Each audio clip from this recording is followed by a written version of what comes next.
our county that we all dearly love and appreciate. So I'm Doug Harper, chairman of the Greenville County Historic Natural Resources Trust, and we very much appreciate our board, and I think we got a few more coming. Apologize for that. And we have some great invited guests, tremendous program for everybody today, and want to also welcome our guests. I know we got a number of people that are here just to listen and see what we're all about. First, I want to remind the board this is not our board meeting. We're going to have a board meeting subsequent to this presentation, and we have a few items to cover there.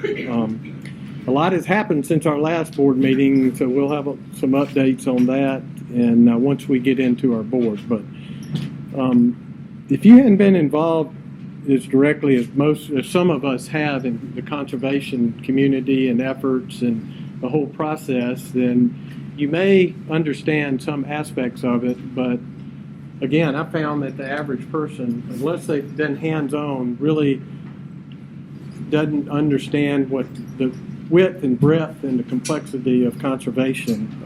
The intent of our workshop is like Conservation 101. Our intent is to introduce you to the concept, the processes, the entities in the conservation world. We're here to inform and educate. I'll always remember a quote in a book I was looking at some years ago in Costa Rica. It was a beautiful coffee table book of the Costa Rican natural parks and all, and you know they're a model for the world and what they've done. And in the frontispiece was a statement by someone, I didn't catch their name, but it'll always remember it, is you save what you love what you understand, and you understand what you learn. So we're here to learn and understand so that we can go through the process of loving our county and protecting those special places. We have some invited guests who are experts in their field. Thank y'all very much. Some of you have traveled some distance to be here, and each will make a presentation on what they do and how they fit into the process. We have a lot to cover, so we're going to be disciplined and hopefully attentive. Let's first start by going around the room and let each board member introduce themselves and just state your name at this point. That's all we need. Then we'll ask the audience just quickly your name and who you represent. So, Alex, we'll start with you, please, sir. Alex Reynolds. Brent Evan. Dennis D. Francisco. I'm Joe Polio. Liam Burgess Shucker. Brian Harrison. Kenneth Baxter. Carlton, Owen. Well, we feel like we got a superstar board. It's really amazing if you look at our total board makeup. So now let's start, Nathan, if you can, quickly, and who you represent. Upstate Greenway is the Trail Alliance. Sam Davis, also Upstate Greenway is the Trail Alliance. Riley West, it's South Carolina Conservation. Kirsten Roberts, Greenville County Soil and Water Conservation. Scott Park, Upstate Forever with my daughter Sydney. Sandra Aiden, Greenville County Preservation, Historic Preservation Commission. Marshall Williams, Greenville Texas Heritage Society, and Dunedin North. Meredith Conference with Greenville County Administration. Nicole Woods, Greenville County Administration. Matt Stone, Natural Land Trust. Ann Cunningham, City of Greer. Kristen Austin with the Nature Conservancy. Mary Rowe with the Meadow Trap. Ryan Thackeray with the Nature Conservancy. Yeah, again, thanks to each and every one of y'all for attending, and appreciate y'all coming from the county.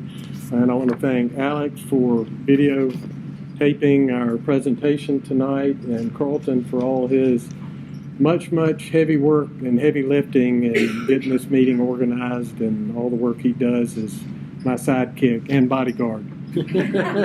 So we're ready. We're ready to begin. And y'all we email agendas to each of the board members. We didn't print out another copy, but we asked Pam if she would make a presentation on our purposes as outlined in our enabling ordinance that Yes, County Council passed in December. I kind of summarized it. So the purpose of the Greenville County Historic and Natural Resources Trust Because of the extraordinary growth and development of Greenville County, this trust was created to address the rapid loss of lands significant in natural, historic and/or natural resources and cultural resources.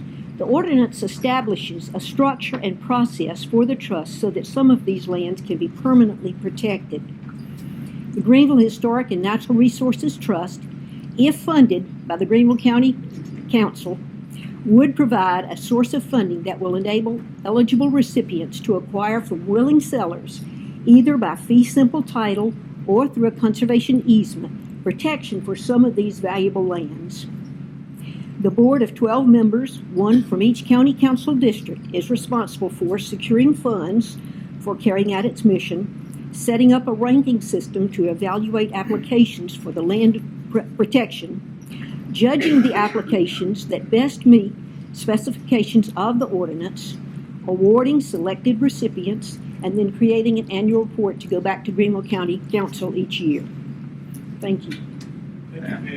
And now, Carlton, if you will, enlighten us as to what an eligible entity is and I'll do my best, work Mr. with it Chairman. for their mission. And we're off, having started a few minutes late, we're already back on track because our chair and our secretary abided by the rules and watched the time. So thank you for that. One of the things we wanted to do, it's both for the board and then for the broader community, is help you understand the parameters of what we're supposed to be working on. So first of all, when you talk about eligible entities, the ordinance itself lays out specific organizations that are eligible to receive funding from the trust. Among those is Greenville County itself. So what's interesting there is Greenville County is listed, and then Greenville County, some of the subdivisions of Greenville County are listed a little bit later. All of the municipalities and their county rec departments, because those county rec departments also address historic preservation as well as open space and activity, would be eligible entities under the ordinance. Then and this one's interesting to me, then we come back to Greenville County Rec. So it says subdivisions or entities within Greenville County. So Greenville County Rec, and then the Historic Preservation Commission, the way it was listed, could potentially be eligible parties or recipients. And one of the things we're going to have to do as a board is, just because an organization has potential eligibility, one of the things we're going to look at is, do they have the structure and the resources to carry out over the long term? For instance, if they acquire a conservation easement or hold title to a parcel of property or a building, do they have the capability to foresee all those responsibilities long term? So just because somebody has that interest in their title doesn't mean necessarily that they would be eligible under those terms.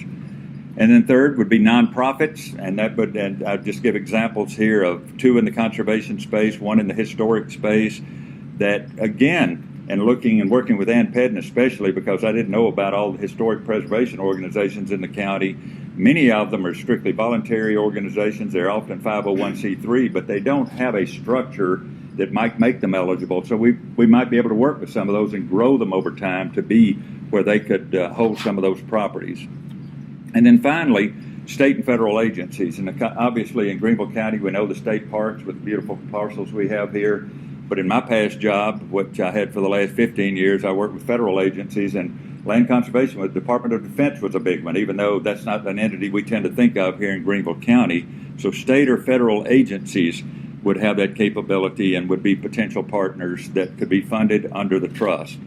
So with that, I just remind you that we will be working with every entity that has an interest and a capability. They don't have to be a resident of Greenville County, such as, come on in, Dr. Hargett. They don't have to be a resident of Greenville County as long as their work is in Greenville County. So it could be a national organization, state organization, or a statewide entity doing work in Greenville County. So with that, Mr. Chairman, I'll turn it back. And our next speaker